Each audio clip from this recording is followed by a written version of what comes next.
Wewe unaona nimekuambia wale vijana wanaomjibu Gwajima. Kama wale ndio chama kinategemea. Miaka 20 ijayo. Sio 20, 10 ijayo. Kama wale ndio vijana chama kinategemea, hamna chama. Kuna binti moja namuona anamjibu, nikaangalia hamna chama, yule anajibu njaa inamsumbua. Ajipendekeza kwa mkuu. Anajipendekeza kwa mkuu ampe kitengo. Yule njaa. Mimi nimekuambia kama Muhongo amemjibu, mimi ningeingia kwenye hiyo hoja. Sijaona kwa kweli. Sijaona. Yanataka watu wa karibu ya Muhongo ndio wamjibu Gwajima. Na angekuwa Jenerali Ulimwengu yuko CCM, angejitokeza akamjibu, angekuwa CCM. Yanataka watu wa karibu hiyo wajibizane. Wao. Kwa sababu wana uwezo wa kujenga hoja. Lakini pia watu wamesema ni kweli ni askofu, lakini mbona anaingilia sana mambo ya siasa kiasi hicho? Mchasema siasa ni maisha.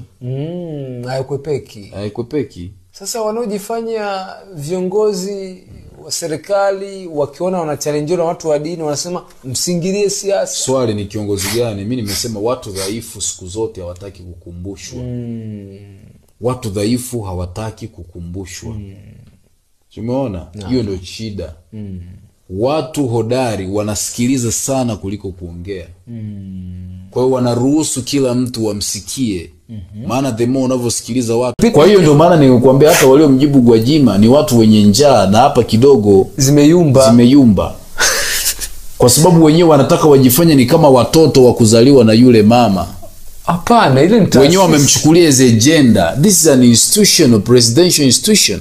Kwa hiyo Gwajima aliyokuwa anazungumza kwenye presidential figure.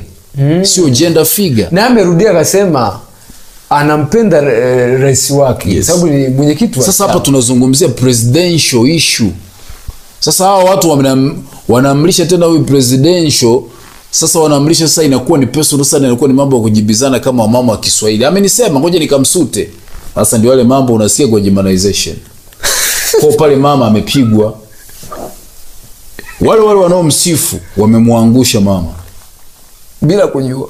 Mimi ningekuwa mama Samia nisingemjibu, nisingeongea yale maneno kwenye mkutano. Kabisa. Nisingeongea. Kwa sababu mimi ndio na mamlaka yote. Huyu mtu naweza nikamuita Ikulu, muiteni nizungumze naye.